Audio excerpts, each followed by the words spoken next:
네, 만나서 반갑습니다. 김형중 교수입니다. 여러분들과 함께 한 학기 동안 구약 이야기, 구약 여행을 떠나도록 하겠습니다. 여러분들 너무 긴장하지 마세요. 여러분들 여행 좋아하시잖아요. 여행 갈 때 그 설레임으로 구약 이야기, 구약 여행을 떠나시면 되겠습니다. 자, 누굴까요? 네, 여러분들과 한 학기 동안 구약 여행을 떠날 김형중 교수입니다. 제 별명을 통해서 저를 소개하도록 하겠습니다. 저는 두 별명이 있습니다. 여러 별명이 있지만 그 중에서도 제가 좋아하는 별명은 두 가지 정도입니다. 첫 번째는 말빠른 스트라이커. 네, 보통 스트라이커는 축구에서 골을 넣는 사람이죠. 스트라이커의 특징 중에 하나는 발이 빠릅니다. 그런데 저는 발이 빠르기보다는 말이 빠릅니다. 이게 말빠른 스트라이커. 그러니까 축구를 발로 하기보다는 뭘로 한다는 얘기입니까? 말로 한다는 얘기도 될 수 있습니다. 네. 자, 두 번째 별명은 코리안 다이나모라고 하는 별명입니다. 다이나모. 여러분들 무슨 뜻인지 아십니까? 다이나모.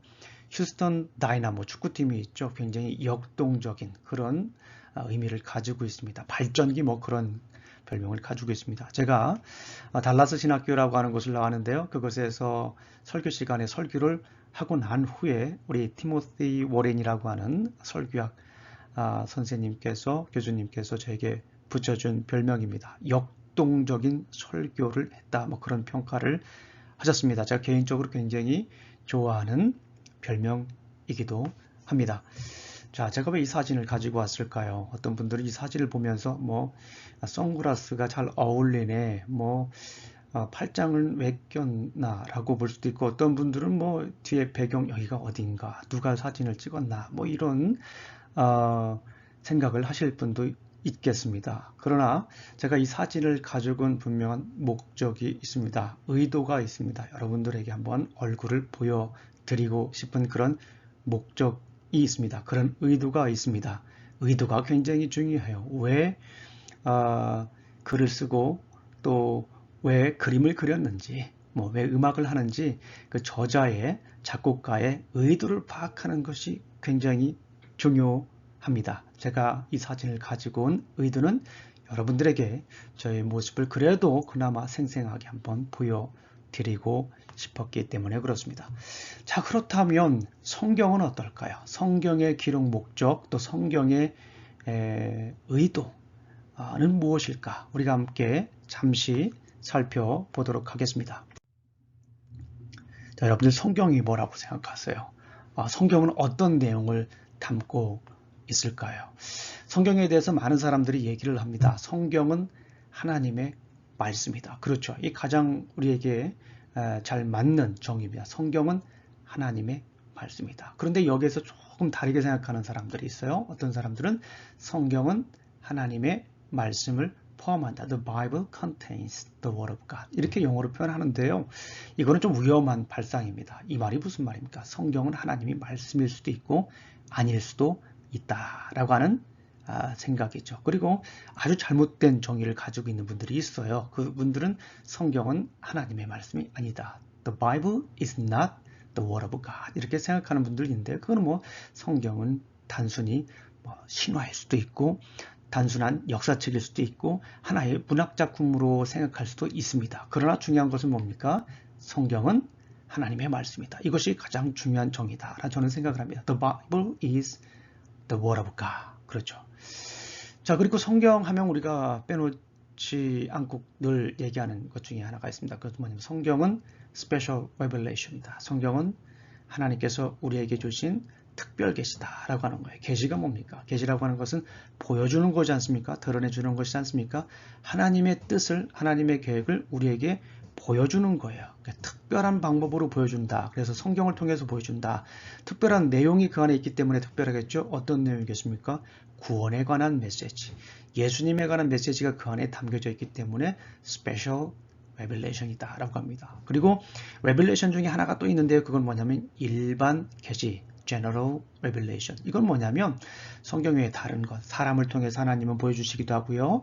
자연을 통해서 보여주시기도 하고요. 또 역사를 통해서 보여주시기도 하십니다. 그래서 일반 계시라고 합니다. 그거를 general revelation. 다시 한번 정리해보면 성경은 특별 계시이다.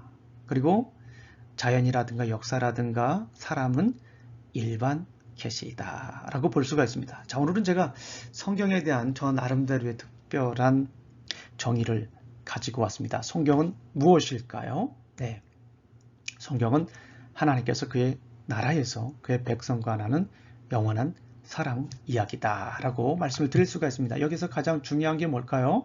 여러 가지 중요한 것들이 있습니다. 그런데 중요한 것은 뭐냐면 성경은 이야기다 라고 하는 거예요. 이야기 형식으로 대부분 되어 있습니다. 자, 그리고 성경의 형식은 이야기이지만 성경의 내용의 가장 중요한 핵심은 뭘까요? 사랑 이야기다. 하나님의 구구절절한, 하나님의 애절한, 하나님의 간절한 사랑 이야기가 이 안에 담겨져 있다라고 하는 것이에요. 근데 그 사랑 이야기는요, 어느 제한적인 그런 사랑이 아닙니다. 뭐 좋아할 때 있고 싫어할 때 있고 또 이렇게 뭐 왔다 갔다 흔들리는 것이 아니라 언제나 변함없이 사랑하는 그 사랑에 관한 이야기를 담고 있다라고 하는 것입니다. 어디에서요? 그의 나라에서, in his kingdom. 그렇죠? 예, 성경은 하나님께서 그의 나라에서 그의 백성과 나눈 영원한 사랑 이야기다라고 하는 것입니다. The Bible is God's everlasting love story with his people in his kingdom. 성경은 영원한 사랑 이야기다. 누구의 사랑 이야기입니까? 하나님의 영원한 사랑 이야기다 라고 볼 수가 있습니다. 그러니까 성경을 볼 때는 그 사랑의 관점에서 보아야 한다라고 하는 것이에요. 그리고 성경을 읽을 때 하나님의 마음을 우리가 읽을 수가 있어야 됩니다. 내 관점에서만 보는 게 아니라 성경을 기록한 하나님 관점에서, 성경의 전체의 주어인 하나님의 관점에서, 특별히 사랑의 관점에서 어떤 이야기가 펼쳐지는가를 우리가 살펴보아야 하는 것입니다. 자, 그렇다면 성경 내용을 좀 더 구체적으로 한번 보도록 하겠습니다. 네, 성경을 한눈에 볼 수 있는 책장이네요. 자, 여기 보면은 성경에 나와 있는 책들이 기록이 되어 있습니다. 신약에는 몇 개가 있죠? 27, 그리고 구약 성경에는 39가지 이렇게 기록이 되어 있습니다. 구약 성경 요만큼, 그 다음에 신약 성경은 요만큼. 구약은 몇 개라고요? 39권. 신약은 몇 권이라고요? 다 세볼 필요가 없죠? 신약은 27권. 어떻게 하냐고요? 39권이니까 39잖아요. 그러니까 39, 27 이렇게들 많이 알고 있습니다. 뭐 그렇게 하나님께서 디자인한 것은 아닙니다. 그러나 우리가 이해할 때 그 정도로 알고 있으면 이해하기가 쉽습니다. 다시 한번 더 여쭤볼게요. 신약 성경은 몇 권? 27권. 구약 성경은 39권입니다. 자, 이렇게 한번 보죠. 예, 성경의 순서이고 내용이기도 합니다. 자, 그런데 중요한 것은 뭐냐면 이것은 아까 말씀드렸죠. 성경은 하나님의 영원한 사랑 이야기다. 이야기라고 했잖아요. 그건 이야기 덩어리입니다. 이 모세오경이 하나의 이야기 덩어리예요. 물론 성경 전체가 하나의 이야기입니다. 그런데 그 이야기들의 덩어리, 정확히 말씀을 드리면 이야기의 단위라고도 할 수 있습니다. 이야기의 덩어리가 이렇게 있는 거예요. 모세오경. 자, 그 다음에 역사를 다루고 있죠. 그 다음에 시가서, 우리가 잘 아는 것처럼 시편 이 안에 있습니다. 또 잠언도 있고요. 그 다음에 예언서가 쭉 나와 있는데요. 뭐 대예언서와 소예언서를 이렇게 한번 나누어 보았습니다. 대예언서는 이사야, 예레미야, 에스겔, 다니엘서, 이렇게 4가지가 있습니다. 그 다음에 소예언서는 12개. 호세아, 요엘, 아모스, 그 다음에 오바댜, 요나, 미가, 나훔, 하박국, 스바냐, 학개, 스가랴, 말라기, 이렇게 12개 있습니다. 여기 오타가 하나 있네요. 이걸 지워야 되겠습니다. 자, 구약 성경은 몇 개요? 39개. 그렇죠? 신약 성경은 39개, 39, 27 이렇게 기록이 되어 있어요. 신약 성경을 보게 되면 복음서라고 하잖아요. 복음서, 마태복음, 마가, 누가, 요한복음. 그리고 사도행전이 있습니다. 역사서입니다. 역사서. 그리고 바울 서신이 있고 바울 서신이 아닌 것이 뭐 여기 서신이에요. 이것도 서신이고 편지고요. 이것도 편지입니다. 그런데 이건 사도 바울이 쓴 편지입니다. 한번 읽어볼까요? 로마서, 고린도전서, 후서, 갈라디아서, 에베소서, 빌립보서, 골로새서, 데살로니가 전후서, 디모데 전후서, 디도서, 빌레몬서 이렇게 사도 바울이 많이 썼죠. 네, 이런 편지를 썼습니다. 어디에 썼을까요? 교회에 주로 썼습니다.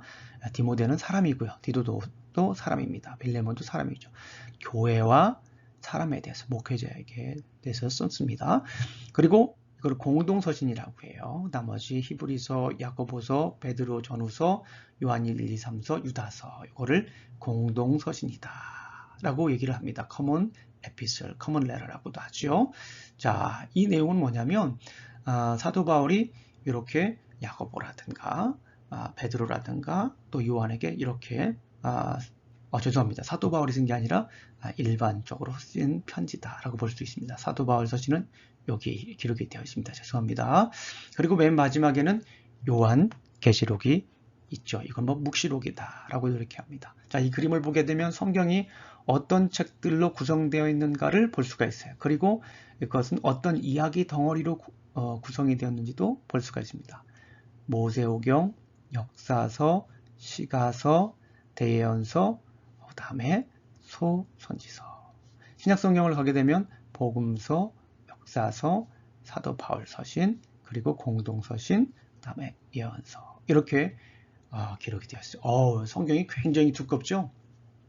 그런데 이렇게 책장으로 이렇게 표시를 해서 구분을 하면 이렇게 한눈으로 들어옵니다. 그래서 이거를 다 외웠으면 좋겠어요. 다 외웠으면 좋겠는데 또 외우는 것에 대해 굉장히 부담이 있으시다면 이렇게 펼쳐놓고 보시면 되겠습니다. 성경이 한눈에 들어오지 않습니까? 이건 뭐다? 이야기의 덩어리다 라고 하는 것입니다. 자, 이번에는 우리가 조금 더 자세하게 한번 성경을 보도록 하겠습니다. 미리 말씀드리지만 놀라지 마세요. 주눅 들지 마세요. 오버웰럼 되지 말고 한번 그냥 보시면 되겠습니다. 자, 준비되셨죠? 네, 넘어가겠습니다. 하나, 둘, 셋. 네. 자, 언뜻 보았을 때, 야, 이게 성경, 이게 무슨 그림인가? 라고 생각하실 분들이 있어요. 성경 역사 개요입니다. 김영중 목사가 한 15년에 걸쳐서 만든 차트입니다. 네, 여러분들 무드에 보면은 이 차트가 있습니다. 요거를 출력을 하셔서 매일매일 드세요. 비타민 드시듯이 매일매일 드시면 되겠습니다. 물 드시듯이 계속해서 드시면 자꾸 눈에 들어와요. 자, 그러면 이게 성경 전체에 관한 큰 그림입니다. 요거를 어느 정도 머리에 넣게 되면 성경이 머릿속에 들어오는 거예요. 저는 처음에 성경을 읽을 때 정말 힘들었습니다. 무슨 내용인지도 잘 모르겠고요. 어떤 구성으로 되어 있는지도 잘 몰랐어요. 그러니까 성경을 읽을 때마다 읽는 구절에만 관심 갖고요. 성경 전체가 어떤 이야기로 펼쳐지는지, 장만 구한 이야기가 어떻게 펼쳐지는지 알 수가 없어서 매우 답답했습니다. 신학교 다닐 때도 그랬어요. 자, 그래서 그 답답한 것을 걷어내기 위해서 정말 오랫동안 고심하면서 이 차트를 만들었습니다. 네, 지금부터 한번 조금씩 제가 설명을 드리겠습니다. 혹시 이 차트를 보시고 나서 이해가 되지 않는다 해도 너무 낙담하시지는 마시기 바랍니다. 자, 그러나 성경을 좀 여러 번 읽으셨던 분들이라든가 신앙생활을 좀 오래 하셨던 분들은 이 차트를 보면서 거의 뒤로 넘어지지 않을까. 그만큼 멋진 차트이기도 합니다. 자, 한번 그럼 저와 함께 이 차트를 어떻게 보아야 하는지, 어떤 구성으로 되어 있는지 한번 보도록 하겠습니다. 가장 먼저 이 가운데를 한번 보셔야 됩니다. 가운데. 성경에는 어떤 시대가 있는가, 어떤 시대별로 이렇게 흐름이 되어 있는가라는 걸 한번 보아야 합니다. 자, 창조시대가 있습니다. 창조시대. 따라해 보겠습니다. 창조시대. 그렇죠. 자, 한 두 분 정도가 따라하지 않습니다. 예. 창조시대 다시 한번 해보세요. 창조시대. 네, 이제는 다 아시는군요. 감사합니다. 자, 족장시대. 따라하고 계세요? 예, 족장시대가 있습니다. 창조시대가 나온 다음에 족장시대. 그 다음에 노예시대. 따라해보세요. 노예시대. 그 다음에 정복시대. 여기 노예시대는 광야시대라고도 해도 돼요. 그 다음에 정복시대. 정복을 하죠. 그 다음에 사사시대. 사사시대. 그리고 통일왕국시대. 통일왕국시대. 사울과 다윗과 솔로몬이 있어요. 그리고 솔로몬 이후에 이스라엘이 두 나라로 갈리게 됩니다. 북이스라엘이 있고 남유다가 있습니다. 그래서 분열왕국 시대. 그리고 북이스라엘이 722년에 멸망합니다. 그래서 남유다만 남겠죠. 잔존 왕국 시대. 여기 FOS는 Fall of Samaria. 북이스라엘의 수도 사마리아. 수도가 함락되면 나라가 멸망되는 거나 마찬가지겠죠. 자, 그 다음에 여기 586년에는 FOJ, 이건 뭡니까? Fall of Jerusalem. 예루살렘이 멸망을 했습니다. 그리고 나서 포로 시대, 한 70년 정도의 포로 시대가 있습니다. 포로 시대. 그리고 난 다음에 회복 시대가 있습니다. 회복 시대. 다시 이제 이스라엘이 회복이 됩니다. 포로로 끌려갔다가 다시 포로로 귀환하는 시대다라고 볼 수가 있습니다. 여기까지가 이제 구약 이야기입니다. 구약 이야기. 조금 더 신약까지 가보면 신구약 중간기 400여 년 동안의 신구약 중간기가 있습니다. 그리고 복음 시대, 마태, 마가, 누가, 요한 복음 시대. 그리고 나서 이제 교회 시대가 되는 것입니다. 자, 다시 한번 해볼게요. 창조 시대. 자, 따라해보세요. 창조 시대. 그렇죠. 아주 잘하고 계십니다. 족장 시대. 아이고, 너무 잘하셨어요. 노예 시대, 정복 시대, 사사 시대, 왕국 시대, 통일왕국 시대. 그 다음에 두 나라가 갈리죠. 그 다음에 분열왕국 시대, 잔존왕국 시대, 포로 시대, 회복 시대. 자, 신구약 중간기. 그 다음에 복음 시대. 예, 한 3분 정도가 여기 신약성경 오니까 안 따라 하시는데요. 자, 따라해 보겠습니다. 복음 시대. 그렇죠. 잘하셨습니다. 그 다음에 교회 시대. 아이고, 잘하셨습니다. 요게 이제 성경의 중요한 시대입니다. 중요한 시대. 지금 이게 다 이해가 안 돼도 걱정하지 마세요.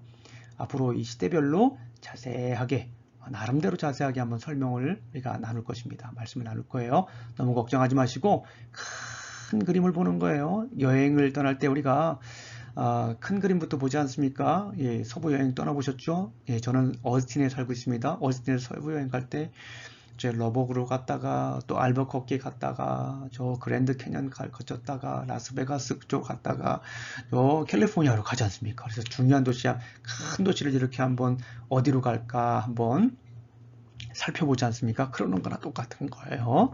창조시대, 족장시대, 노예시대, 정복시대, 사사시대 이런 식으로 한번 쭉 보시고요.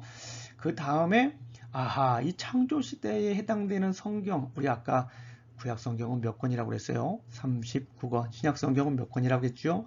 37권입니다. 그래서 그 37권 또 27권 도합 66권이 어디에 해당되는가, 시대별로 어느 부분에 성경이 있는가라고 하는 것을 이 차트를 보면 나름대로 좀 알 수가 있습니다. 창조 시대는 창세기. 자, 아래로 가는 거예요. 쭉 갔다가 이제 아래로 가는 겁니다. 족장 시대는 이렇게 창세기와 또 출애굽기를 거쳐서, 노예 시대 이렇게 광야 시대, 광야 시대를 이렇게 다루고 있죠. 정복 시대는 여호수아, 사사 시대는 사사기, 통일왕국 시대 사무엘상, 이렇게 요 정도로 이렇게 한번 쭉 맞춰보면 되겠습니다. 이게 정확하게 맞지는 않습니다. 대략적으로 이렇다라고 하는 것이지요. 포로기 때 에스겔과 다니엘. 자, 그 다음에 회복 시대 때는 역대상하. 이렇게 한번 보시면 되겠습니다. 그리고 복음 시대는 우리가 복음서. 그리고 교회 시대는 이렇게 한번 여러 가지로 성경 서신서도 있고요, 공동서신도 있고요, 바울서신도 있고, 묵시록도 있습니다. 이렇게 한번 보시면 되겠습니다. 자, 그 다음에 또 하나, 이 성경의 역사뿐만 아니라 세계사 역사, 세계사에서는 어떻게 성경과 매치가 되는가, 그것도 한번 제가 그려봤습니다. 여기 창조시대에는 이 바벨론, 그죠? 그 다음에 족장시대, 여기 함무라비는 사실은 요 더 앞에 있어야겠죠. 그래서 더 앞에 있어야 됩니다. 요 정도, 아브람 이전이니까요. 대략 그 정도 됩니다. 그 다음에 출애굽할 때 람세스 이렇게 그 다음에 북이스라엘 남유다 때 아시리아와 바벨론 왕국들, 아시리아와 바벨론 나라의 왕들 이렇게 한번 보시면 되겠습니다. 그리고 신구약 중간기 때의 그리스, 로마, 그 다음에 로마. 자, 이렇게 나라가 있습니다. 로마의 황제들 쫙 이렇게 되어 있죠. 여기 로마의 황제들. 그리고 유대 지역의 분봉 왕들, 뭐 아그리빠, 그 다음에 안티바, 뭐 이렇게 나와 있죠. 이런 식으로 한번 보시면 대략적으로 알 수가 있습니다. 자, 맨 먼저는 창조시대 쭉 이렇게 가운데부터 보는 거예요. 그리고 아래를 보시고 위를 보시고 아래를 보시고 위를 보시고 이렇게 매치해서 보시면 성경 전반에 흐르는 전반적인 흐름을 여러분들이 이해하실 수 있습니다. 다시 한 번 더 말씀드리지만 너무 이걸 가지고 어렵게 생각하시면 안 돼요. 계속 앞으로 우리 한 학기 동안 계속 보아야 할 그런 차트입니다. 한 번 보고 두 번 보고 세 번 보고 자꾸 보면 어떻게 됩니까? 정들어요. 그러니까 제가 말씀드렸죠. 비타민 드시듯이 물 드시듯이 계속해서 이걸 여러 번 보세요. 출력하셔서 여러 번 계속 보시면 되겠습니다. 자, 첫 시간이니까 이 정도만 할게요. 자, 큰 그림 여러분들 대략 이런 큰 지도다. 구약성경, 이거는 신약성경의 큰 지도다라고 보시면 되겠습니다. 다 이해하시지 못하셔도 절대 좌절하지 마시기 바랍니다. 자, 이거는 아까 우리가 큰 그림 봤던 걸 조금 더 요약을 해본 거예요. 자, 창조시대에 창세기 있죠, 욥기 있죠, 족장시대에 이렇게 매치가 되는 거예요. 모세시대, 출애굽기, 레위기, 민수기, 신명기 이렇게 여기 기록이 되어 있죠. 광야시대, 모세시대, 그 다음에 사사시대는 여호수아, 사사기, 뭐 정복시대도 이 안에 들어가 있죠. 그 다음에 왕정시대, 열왕기, 상하, 그 다음에 포로시대는 에스라, 느헤미야 이렇게 되는 거예요. 이렇게 대략적으로 이렇게 보시면 되겠습니다. 성경시대와 성경의 책들이 이렇게 기록이 되어 있다라고 하는 것입니다. 앞에 나와 있는 차트를 조금 더 큰 그림에서 조망을 했을 뿐입니다. 자, 신약과 구약 다시 한번 보면 신약은 39권, 죄송합니다. 구약은 39권, 신약은 39, 27 이렇게 얘기를 하는데요. 결국에는 신약성경과 구약성경의 중요한 주제가 뭘까를 지금 얘기하고 싶어서 그런 거예요. 구약성경은요, 오실 예수님에 대해서 얘기를 하는 거예요. 오실 예수님. 그리고 신약성경은 오신 예수님. 무슨 차이가 있어요? 구약성경은 오실 예수님. 신약성경은 오신 예수님에 대해서 얘기를 하고 있다. 그래서 결국 신약과 구약은 예수님에 대해서 설명을 하고 있다라는 거예요. 다시 한 번 더요. 구약성경은 오실 예수님, 그렇죠. 신약성경은 오신 예수님. 다시 한번 내볼게요. 제가 구약성경은 하면 여러분들은 오실 예수님, 신약성경은요 오신 예수님 이렇게 해보는 거예요. 자, 준비되셨죠? 예. 한 분 정도가 집중을 조금 못하고 계시는데요. 자, 우리 한번 정신을 가다듬으시고 자, 한번 대답해 보시기 바랍니다. 자, 준비되셨죠? 제가 여쭤보겠습니다. 구약성경은 그렇죠. 오실 예수님. 자, 신약성경은 오신 예수님. 너무나도 잘하셨습니다. 자, 자기 머리에 손 얹고, 머리에 손 얹고, 자, 오른손으로 머리에 손 얹고, 잘했어. 잘했어. 대견하다. 잘했어. 힘내. 잘하셨습니다. 네, 자, 다시 한번 말씀드릴게요. 신약성경과 구약성경은 결국 누구에 대해서 얘기를 하고 있다고요? 예수님. 구약성경은 오실 예수님, 신약성경은 오신 예수님에 대해서 얘기를 하고 있다라고 하는 것입니다. 자, 성경 전반에 대해서 한번 쭉 살펴봤습니다. 네, 큰 그림 여러 번 보시면서 성경에는 이런 내용들이 있구나, 이런 시대가 있구나, 이런 사람들이 있구나, 이런 성경들이 있구나 한번 쭉 한번 살펴보시는 것이 굉장히 중요하고요. 한 두 가지 정도만 더 얘기하고 오늘 강의 마치도록 하겠습니다. 자, 믿음은 그럼 뭘까? 믿음. 신앙생활을 오래 하는데 믿음이 뭡니까? 라고 물어보면 대답을 잘 못하세요. 믿음이 뭡니까? 한번 스스로 한번 대답을 해보세요. 믿음이 뭐죠? 어떤 분들은 그래요. 목사님, 믿음은 바라는 것들의 실상이요, 보이지 않는 것들의 증거입니다. 그렇게 얘기를 하시는데 그게 무슨 뜻이죠? 라고 그러면은 글쎄 하면서 머리를 이렇게 극적극적 하시면서 대답을 회피하시는 분들이 종종 있습니다. 예, 너무나도 정확한 답변이고 데피니션 정의이기는 하지만 좀 어려워요, 우리에게는. 그러니까 감기질 않아요. 그렇죠? 그래서 저는 한번 믿음에 대해서 이렇게 생각을 해봤습니다. 믿음. 어떤 관점에서 봤냐면 성경은 하나님의 영원한 사랑 이야기라고 하는 저의 정의, 그 관점에서 믿음을 한번 제가 설명을 해 보았습니다. 여러분들 어떠신지 좀 이렇게 이해가 안 되셔도 이거 꼭 가져갔으면 좋겠어요. 여러분들이 이 내용을 좀 머릿속에 좀 마음속에 좀 가다듬어 두셨으면 좋겠어요. 담아두셨으면 좋겠습니다. 네, 하나님의 뭐 이야기였죠? 하나님의 사랑 이야기죠. 하나님의 사랑 이야기. 믿음은 하나님의 사랑 이야기가 땡땡 이야기가 되는 과정이다. 한번 맞춰보세요. 땡땡 이야기. 눈치 빠른 분들은 영어로 한번 보면서 쫙 맞히는 분들이 있을 거예요. 자, 하나님의 사랑 이야기가, 믿음이라고 하는 것은 하나님의 크신 영원한 사랑 이야기가 누구의 이야기가 되는 거예요? 나의 이야기가 되는 과정이에요. 하나님의 사랑 이야기, 성경에 나와 있는 뭐 아브라함을 통한 사랑 이야기, 모세를 통한 사랑 이야기, 여호수아를 통한 사랑 이야기, 여러 사랑 이야기들이 있어요. 그런 사랑 이야기들이 누구의 이야기가 되어야 되는 거예요? 나의 이야기가 되어야 되는 거예요. 누구의 이야기요? 나의 이야기. 그냥 성경에 있는 모세 이야기로 끝나는 것이 아니라 그 이야기가 나의 이야기가 되어야 되는 거예요. 저희 누님이 한 10년 전에 돌아가셨어요. 45세 돌아가셨어요. 젊은 나이에 돌아가셨잖아요. 35세 유방암 연기였는데 참 수술을 잘못하고 또 오진을 해서 결국에는 10년 동안 고생하시다가 돌아가셨어요. 너무 마음 아프잖아요. 지금도 그 생각하면 막 눈물이 나요. 그런데 그때 한국에 이제 막 바삐 갔는데 우리 한국에 계시던 목사님이, 제가 생각하던 교회 목사님이 오랜만에 한국 갔으니까 설교를 좀 했으면 좋겠다라고 했어요. 그래서 제가 말씀을 묵상하는데 하박국 말씀이 묵상이 되더라고요. 하박국, 호박국 아닙니다. 하박국 말씀이 묵상이 되는데요. 예전에는 그냥 하박국에 있는 말씀, 하박국이 하나님 앞에 막 따지거든요. 따지고 불평하고, 하나님 제 기도 못 들어 이해 못 하셨어요. 제가 더 쉬운 말로 해야 되나요?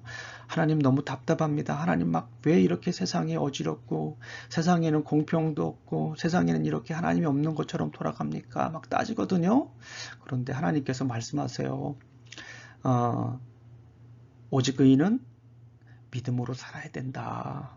다 정한 때가 있으니까 그때를 기다리면서 믿음으로 살아야 된다라고 얘기를 하세요. 그리고 나서 하나님께서 뭐라고 하시냐면 결국에는 내가 이 약한 사람들을 다 내가 심판하실 거다 라는 얘기를 한 후에 하박국이 그때 깨달았습니다. 뭐라고 깨달았냐면 외양간에 소가 없고 밭에 소출이 없을지라도 난 여호와를 인하여 기뻐하리로다. 그럼에도 불구하고 내가 여호와 하나님을 기뻐하리로다. 이 말씀을 제가 너무 좋아했는데요. 저도 이제 하박국이 되어 있더라고요. 막 하나님께 따지는 거예요. 왜 우리 누님을 이렇게 젊었을 때 데려가셨어요. 하나님께 정말 신앙생활 열심히 했잖아요. 하나님 너무하신 거 아닙니까? 하나님, 동생이 목사고 기도하는데 왜 안 고쳐주시나요? 제가 능력이 없는 목사인가요? 제가 그렇게 작은 목사인가요? 그렇게 하나님 앞에 별 볼 일 없는 목사인가요? 막 따지는 거예요. 그런데 하나님께서 음성을 들려주셨습니다. 다 정한 때가 있고 네가 해야 될 것은 믿음으로 살아야 되는 것이다. 그런 얘기를 했어요. 참 이해가 처음에 안 됩니다. 참 답답하죠? 도저히 제 머리로는 이해할 수가 없는 가혹한 하나님의 답변이셨어요. 그런데 좀 지나고 나니까 기도하는데 하나님께서 제 마음에 다시 기쁨을 주셨어요. 오직 의인은 믿음으로 말미암아 살 것이고 그럼에도 불구하고 여호와로 인하여서 기뻐하는 것이 참된 믿음이다. 그걸 깨닫게 되었어요. 뭐예요? 하나님의 사랑 이야기가 나의 김영중 목사의 사랑 이야기로 변화됐습니다. 그것이 믿음이에요. 그것이 과연 가혹하지만 그것이 믿음입니다. 그리고 이 말씀을 우리 가족에게 그대로 전했어요. 가족에게는 좀 받아들이기 힘든 메시지라고 저는 생각을 했었거든요. 왜냐하면 저희 부모님이 그때 신앙생활을 하지 않았기 때문에요. 그런데 이 말씀을 붙잡고 부모님들이 지금까지 살고 계세요. 네. 어때? 이게 믿음이에요. 하나님의 사랑 이야기가 나의 사랑 이야기가 되는 과정입니다. 간절히 소망하는 것은 우리 구약 이야기를 들으시면서 저와 함께 구약 여행을 떠나시면서 성경에 많은 이야기들이 있어요. 그 이야기들을 여러분들이 우리 학생분들의 이야기가 되시기를 간절히 소망합니다. 그게 믿음이에요. 하나님의 사랑, 아브라함 이야기가 내 얘기가 될 때 그게 믿음이 되는 거예요. 모세의 이야기로 성경에 나와 있는 모세 이야기로 끝나는 것이 아니라 나의 이야기가 될 때 그 믿음이 되는 거예요. 한번 도전해 보시죠. 네, 여러분들의 믿음이 자라날 것을 기대하면서 우리 함께 여행을 떠나도록 하겠습니다. 하나만 더 얘기하죠. 성경 해석은 그럼 뭘까? 성경 해석 참 어려운 말이죠. 그런데 아주 간단하게 정의를 한번 해봤습니다. 성경의 저자인 하나님의 땡땡을 읽는 것이다. 성경 해석하고 그것도 너무 어려워요. 성경을 해석하는 것 너무 어렵다고 볼 수가 있어요. 근데 아주 쉬운 말로 바꾸면 이래요. 성경의 저자인, 저자가 누구예요? 하나님이죠. 성경의 저자인 the original author죠. 저자의 마음을 읽는 것, the original authorial intention을 읽는 거예요. 그걸 캐치하는 거예요. 자, 성경의 저자인 하나님의 무엇을 읽는 거예요? 제가 설명드렸죠? 네, 마음을 읽는 거예요. 마음을 헤아리는 거예요. 성경 해석은 성경의 원래 저자인 하나님의 마음을 헤아리는 것이에요. 읽는 거예요. 우리 부모님의 마음을 읽는 사람이 멋진 사람이잖아요. 우리 부모님의 마음을 읽어야 하듯이 우리 하나님의 마음을 읽어야 돼요. 어떻게 우리 부모님 마음을 읽을 수 있어요? 옆에서 계속 대화도 하고 생각도 하고 또 부모님의 말씀을 일단 잘 들어야겠죠. 부모님이 하고자 하는 말씀이 무엇인가 야 그거 됐어. 뭘 그런 걸 사가지고 와 하고 진짜 안 사오면 우리 부모님 속상해 하실 수도 있습니다. 마음을 읽어야 돼요. 우리가 마음을 그것처럼 성경도 계속해서 성경을 읽으면서 하나님의 마음을 읽는 것이 결국은 성경 해석이다라고 볼 수가 있습니다. 주의사항 말씀드릴게요. 강의 후에 강의 요약과 느낀 점을 여러분들이 매주 제출해 주셔야 됩니다. 강의는 오래 하지 않을 거예요. 한 30분, 40분 정도만 간단하게 할 겁니다. 한 페이지 이상 가지 마세요. 싱글 스페이스로 한 페이지 이상 가지 말고 반은 강의 요약을 한번 하시면 되고요. 그 다음에 반은 여러분들이 느낀 점. 오늘 같은 경우에는 성경이라고 하는 것이 이런 거였구나. 내가 생각한 성경은 이랬는데 이런 부분이었구나. 믿음은 이런 거였구나. 내가 생각하는 믿음은 이런 거였는데 이런 것이 바로 믿음이구나. 오늘 깨달았습니다. 이런 걸 얘기를 해주시면 돼요. 그 다음에 정말 중요한 거예요. 별표 5개. 출석이 매우 중요하다. 온라인 강의는요. 3번 이상 과제물을 안 댄다든가 또 접속을 안 한다든가 참여를 안 하게 되면요. 자동 낙제입니다. 이건 김영중 교수와 상관없어요. 학교 관리자가 관리를 합니다. 무섭죠. 온라인 수업이 그래서 어려운 거예요. 계속해서 여러분들이 계속 참여를 하셔야 됩니다. 네, 출석을 꼭 하셔야 돼요. 그럼 여러분들이 낙제하지는 않을 것입니다. 자, 숙제가 있습니다. 여러분들 강의 후기 제출을 꼭 해주셔야 되고 성경 읽기는 창세기 1장부터 11장까지입니다. 여러분 오늘 첫 시간 수고 너무 많으셨고요. 자, 앞으로 이제 남은 학기 동안 여러분들과 함께 구약 여행을 재미나게 보람되게 멋지게 떠났으면 좋겠습니다. 네, 감사합니다. 다음 주에 뵙겠습니다. 그리고 질문사항 있으면 남겨주시면 되겠습니다. 한 주 동안 평안하시기 바랍니다. 안녕히 계세요.